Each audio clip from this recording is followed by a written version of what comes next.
সদ্য বিদায়ী অর্থবছরের শেষ মাস জুনে রেকর্ড 50,000 কোটি টাকা রাজস্ব আদায় করেছে এনবিআর। ফলে সব মিলিয়ে পুরো অর্থবছরে এসেছে 4,10,000 কোটি টাকা। আর চূড়ান্ত হিসাবে যা দাঁড়াতে পারে 4.25 লাখে। 11.5% আয় বাড়ার পরও ঘাটতি থেকে যাবে 83,000 কোটি টাকা। বিশেষজ্ঞরা বলছেন, নতুন অর্থবছরের লক্ষ্যমাত্রা পূরণে ডিজিটাইজেশন সহ কার্যকর উদ্যোগ নিতে হবে শুরু থেকেই। আরও জানাচ্ছেন মইনুল হাসান। উন্নয়নের অক্সিজেন বলা হয় রাজস্বকে, যা নিয়ে বহু বছর ধরেই অস্বস্তিতে বাংলাদেশ।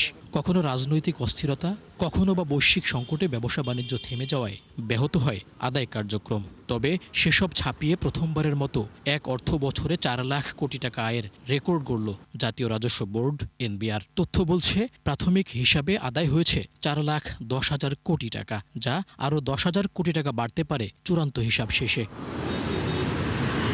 রাজস্ব আয়ের এই রেকর্ডের পেছনে বড় ভূমিকা ছিল সবশেষ মাস জুনের, কারণ একক মাস হিসেবেও আদায় হয়েছে 50,000 কোটি টাকা। অবশ্য সবচেয়ে কম আদায় ছিল আগস্টে, মাত্র 27,000 কোটি টাকার কিছু বেশি। বিশ্লেষকরা মনে করেন, এই অর্জনে ভর করে নতুন পরিকল্পনা সাজাতে হবে এনবিআরকে।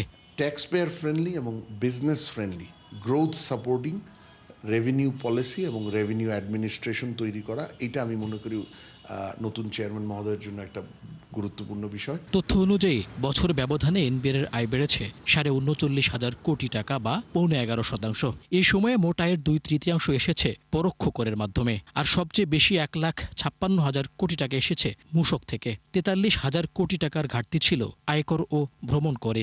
এক দশকের উপর আমাদের ট্যাক্স রিফর্ম পেন্ডিং হয়ে আছে, বিভিন্ন ধরনের policy reform, administrative reform, technology based reform.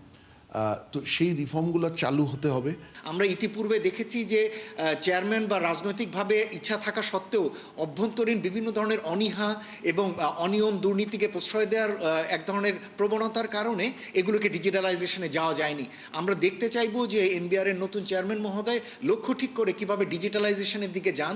এমন বাস্তবতায় নতুন অর্থ বছরের লক্ষ্য অর্জনে এনবিআরকে বাড়তি আদায় করতে হবে প্রায় 2 লাখ কোটি টাকা।